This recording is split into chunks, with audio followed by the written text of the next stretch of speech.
So the last day when we were doing some sketching, we were doing what was called oblique drawing, O-B-L-I-Q-U-E. And it's the simplest form of 3D sketching. What you're doing is, and I just have a money box here, as you can see it's a 3D object, and we'll try and zoom on this correctly now. So you take the front side of the object and then you move it to the side and tilt it forward. And that's what oblique is like. So when we do that on paper, we draw the front of the object and then we can draw the side of it and the top of it all at one angle. And we get something like this. It's the simplest form of drawing and it works quite well. What we're going to look at today though is a better representation, and it's called isometric. I-S-O-M-E-T-R-I-C. I spelled that with two I's. And the isometric comes from the angle that we're going to be involved with here, which is 30 degrees. So what we're doing with the object today is, we look at it like that, we'll say at the start, but what we're going to do is we're going to turn it so that we see this corner first of all, and then we're going to tilt it. So the corner is going to be the lowest point of our drawing, and our angles are going to be 30 degrees this way and 30 degrees this way. So isometric, and this is a rough sketch, goes more like this.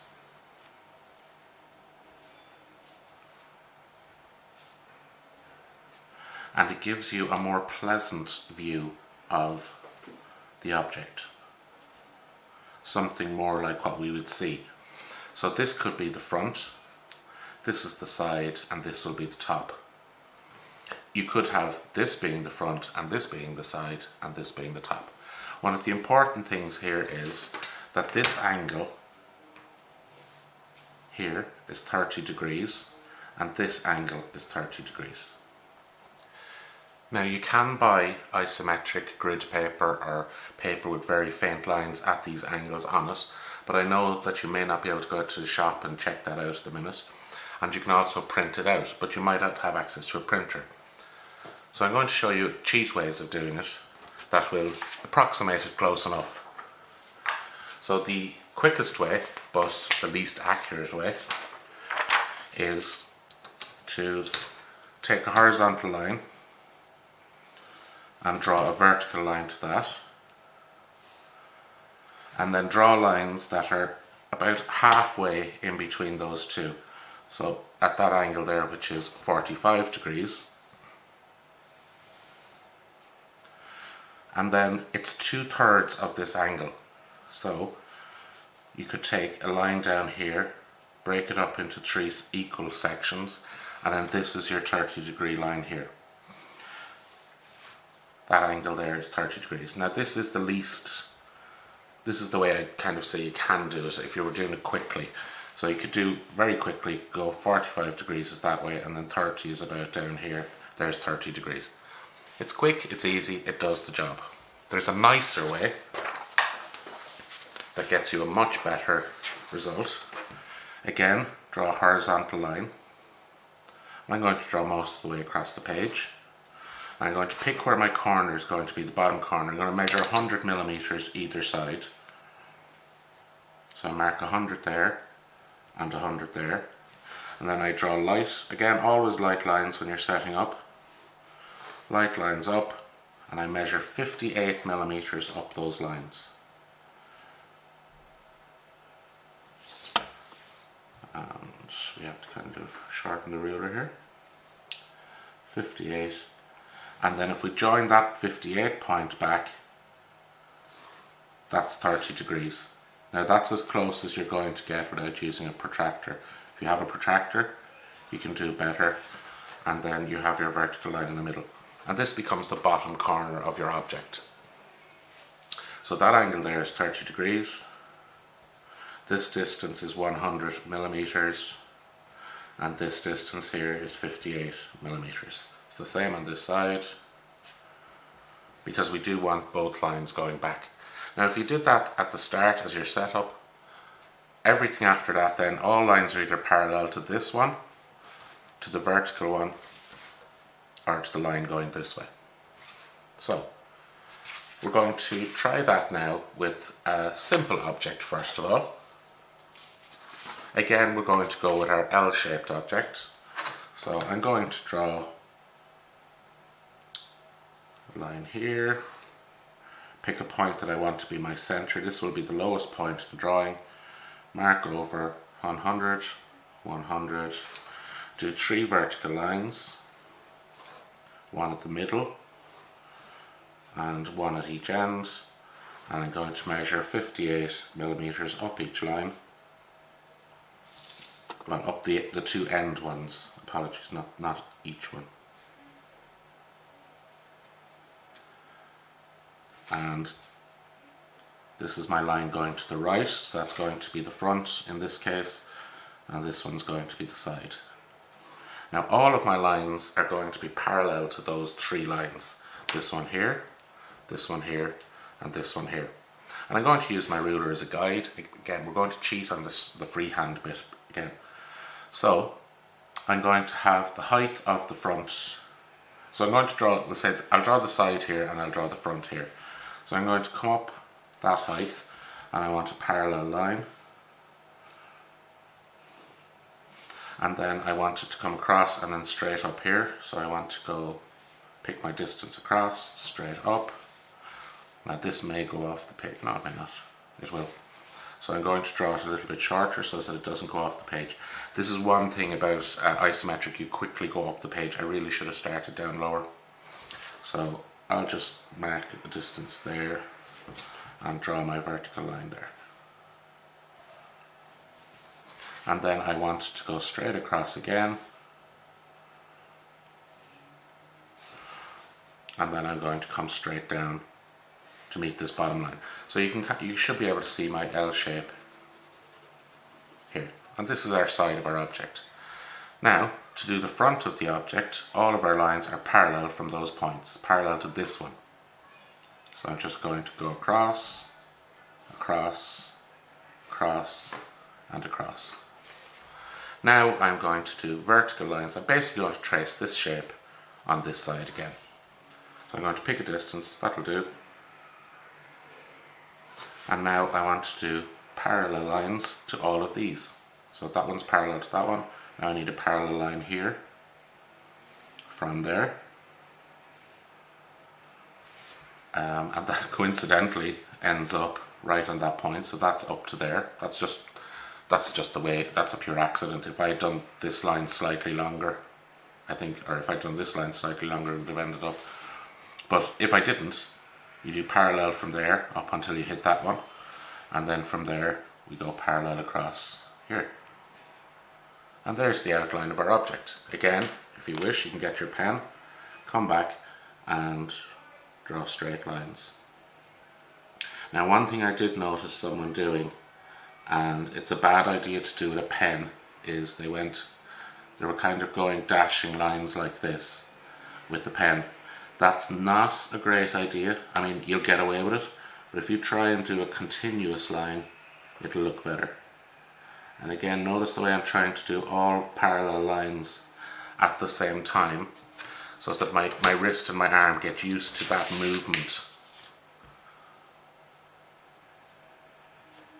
Now I had to move my hand there because I don't have enough free movement of my wrist. It wants to move along the table.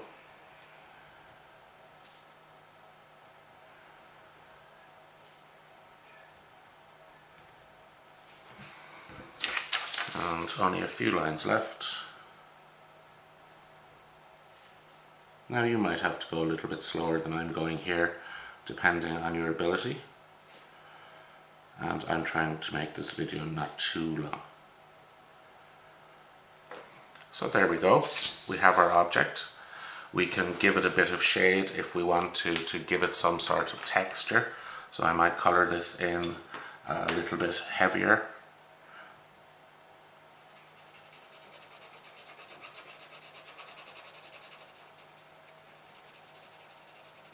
So that the sides stand out a bit more from each other. Trying to get a consistent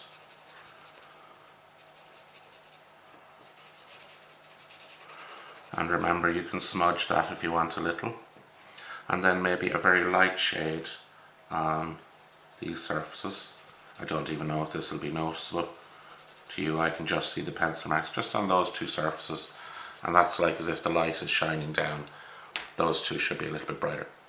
So if you want to pause the video here and have a go at this one yourself.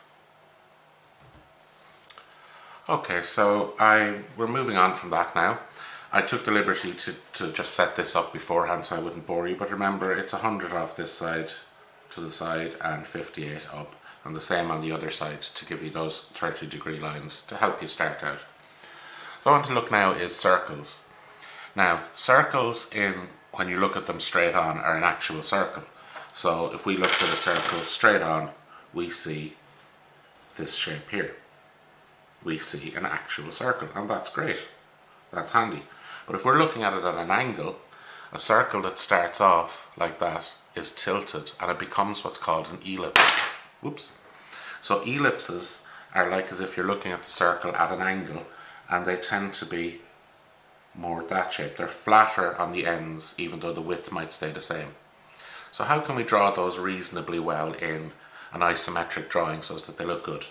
What we're going to do is we're going to draw a cube first. All shapes can fit inside a cube or a rectangle. So we're just going to draw a cube first because it's handy. So I'm just going to pick a distance here, 6 centimeters, and then I'm going to draw my vertical line there at 6. I'm going to come over here 6. And draw the vertical line there as well. Sorry, the page moved on me.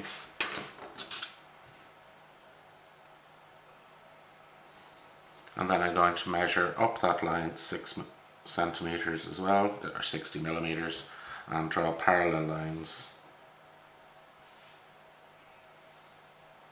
to these to make the front the front and the side of the cube. And then if I move over here until I hit that line, and these should line up pretty well, and there we have a cube. So that's pretty much a cube. We can rub out this line here if we want, because that's the top of our surface and we wouldn't see that line.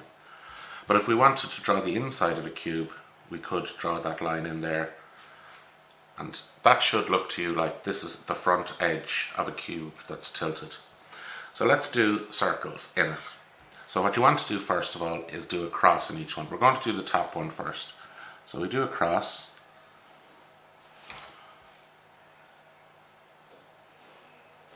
And now we want to do a cross this way as well. Okay? So we know this is 60, but you can approximate half if you want. Or you can just line up here on that edge, go to the center where the two cross, and draw a line there. And again this way, and draw a line there. And that's our basic outline. So we're going to have an oval shape here, or an ellipse shape here. So we know it's going to contact here, here, here, and here. So it's going to be that way, but we want to know kind of how far over this way it comes. And it comes about 3/4 of the way across. So I'm going to pick out 3/4 of the way along each line, approximately. It doesn't have to be perfect, but those dots should kind of tell, ooh, that looks a bit like an ellipse there. So now I'm going to lengthen my pencil and I'm going to try and curve these together.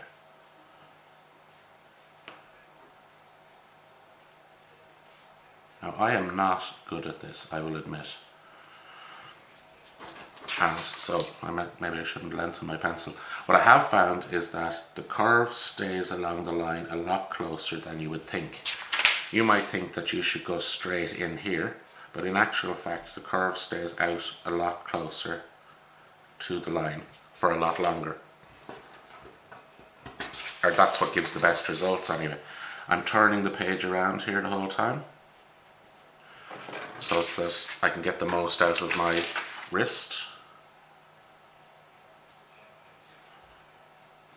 And it doesn't matter if you don't stick exactly to the dots. You want to make something that looks good.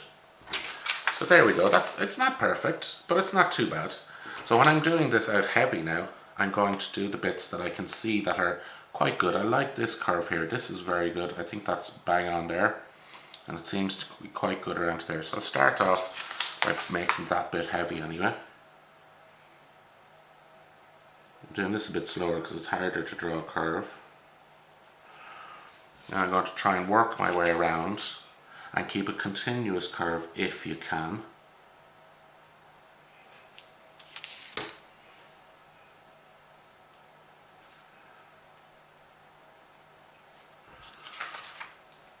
And remember, this doesn't have to be perfect.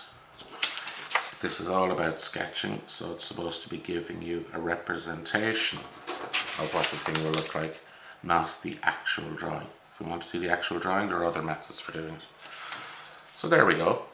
And you could do the exact same thing on this square and this square, so that we get 3 circles on the side of a cube. So I'm going to speed up me doing that now, and you'll be able to watch in high speed.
Okay, so there we go.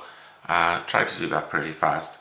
It's not great, I have to admit. I'm not brilliant at this. I definitely do these longer curves much better than the shorter ones. I just need to practice more.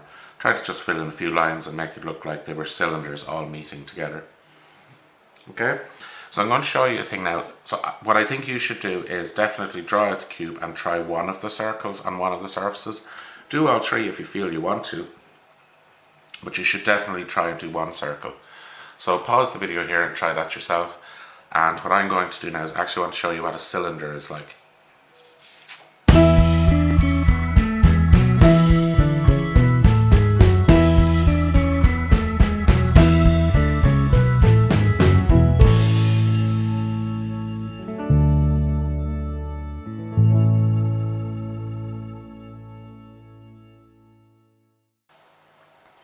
Okay, so I just did all of that in high speed to save you having to watch me do it all. But I'm drawing a cylinder this time. So I want my cylinder to be this long. So I did a rectangular box in wireframe around the length of my cylinder with the height of the circles here. So these are 2 squares, the cylinder length apart. And I used my usual 158 on either side to help me start off. So what I've done here is I've drawn 2 circles, and the circles of a cylinder, or the ends of a cylinder, are circles. And now I get my ruler lined up and I bring it up until it touches both circles at a tangent, just one point. And I'm going to draw that line in. Then I'm going to go over to the other side and try and do the same thing, line up there and try and get it as well as I can. And there we go. Now, there was a reason I did that first, because now I'm going to black it in. When I black this in, I won't be able to see this side of the cylinder. I'll only see the outside. So, when I come down here, this is the front. I won't be able to see the back. So you have to be careful when you're doing isometric and any type of sketching, to be honest. What can you actually see and what can't you see?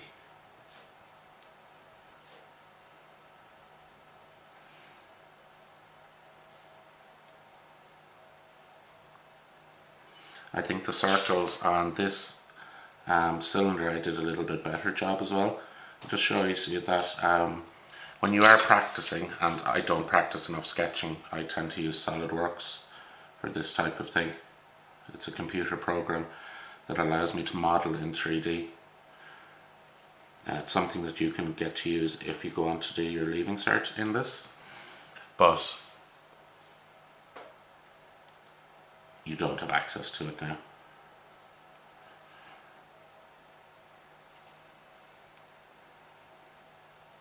And there we go. There's our cylinder. And that's essentially how you do a cylinder. I'm not asking you to practice that, but if you wanted to, you could.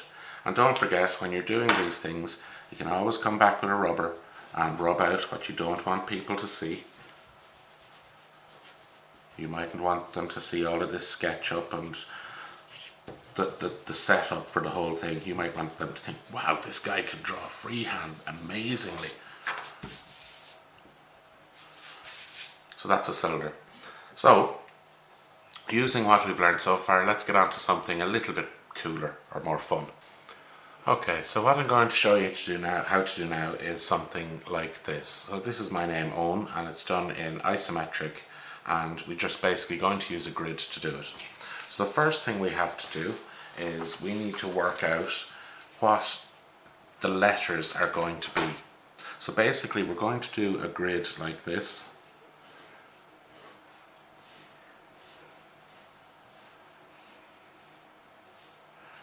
Basically that is 5 units high,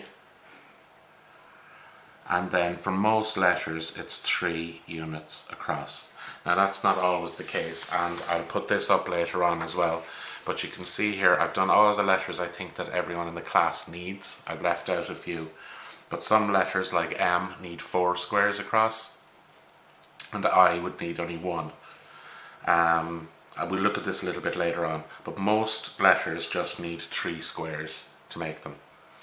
So my name is Owen, as I said, so it's E-O-I-N. So E needs 3 spaces, 3 spaces for O, 1 space for N, and 3 of these sections. So my E is going to go like that, my O is going to go there, I is in the middle, and N like that. So it all fits inside 3. Now I also want a space in between each letter, so I'll need another 1, 2, 3, that's 1 more, to make up my whole grid, the number of squares I need to go across. You'll understand a bit more. So in total that is 9, 10, 11, 12, 13. I need 13 units across, and I need 5 units up. So I'll show you how I'm going to do that now. So as usual, I prepared a grid earlier, and I want my name to go off to the right here, so I've started my point kind of low down and to the left as such.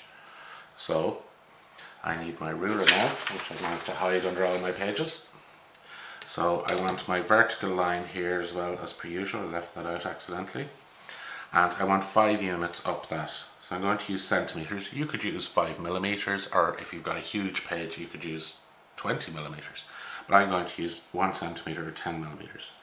So to mark off 1, 2, 3, 4, 5. So there are all my heights, and I'm going to draw those lines parallel to this one by sliding my ruler up.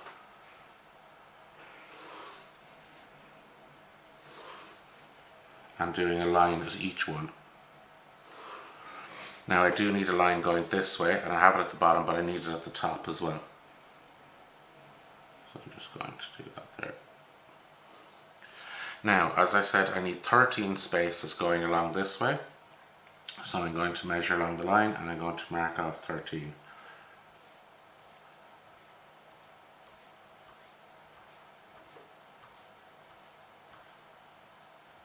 Now this one here was this line here, I don't need that, so I'm going to rub it out in case it causes any confusion.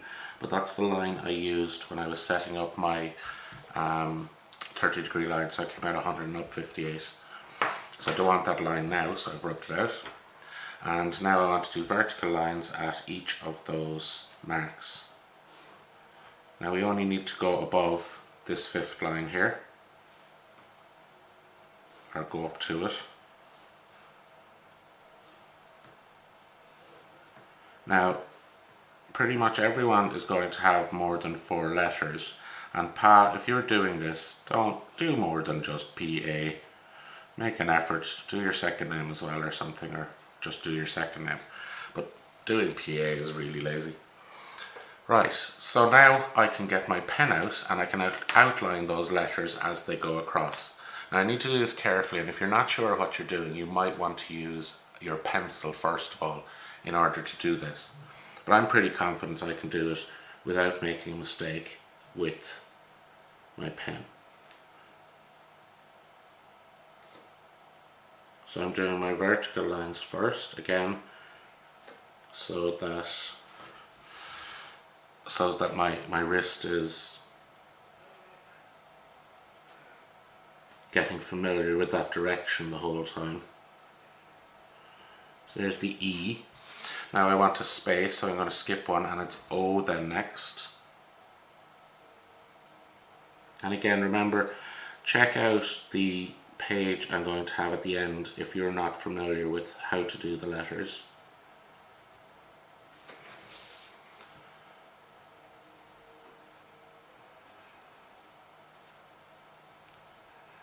Again, I want a space after O, and then it's I, which is a very easy letter to do.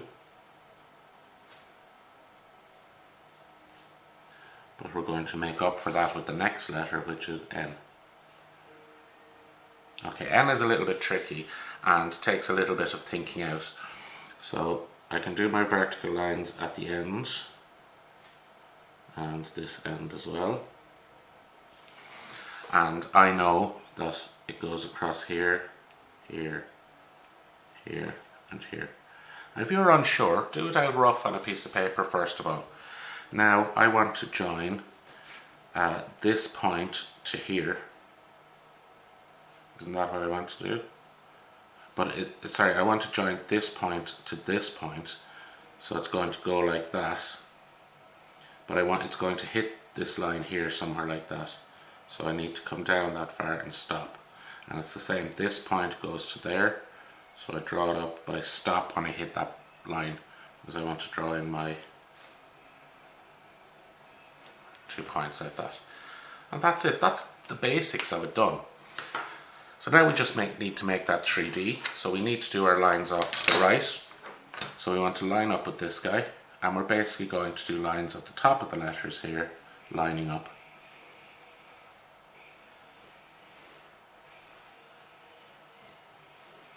Don't worry about how far we're going to go back yet, just do little lines. So every corner up there, I'll bring it down here a bit where you can see better. Line up with this again. Oops. It nudged off a little bit there, so I'm just going to recheck it.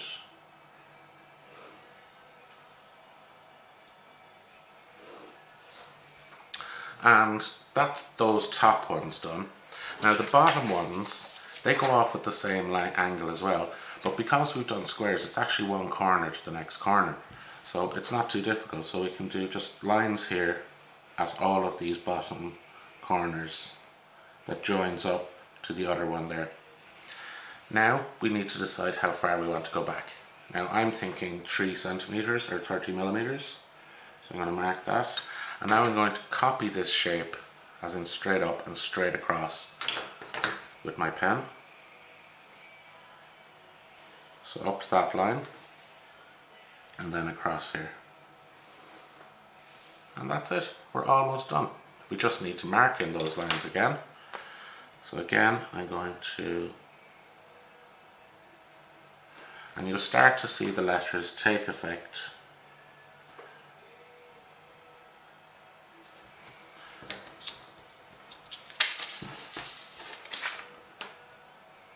Quite quickly.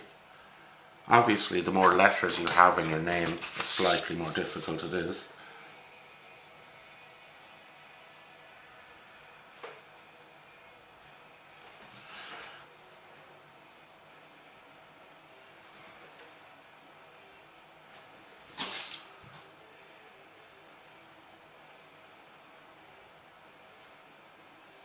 And some letters like N are a bit more complicated than other letters. M is a tricky one. G can be tricky as well. Q, although I don't think anyone has Q in their name. We're almost done. If you notice anything is missing, it's some of these vertical lines and some lines going this way. So we have a vertical line here, here, here, and here. So that gives us the back of our letters. And we want to put in some in the middle here as well. So it's going there, it's going to go to there.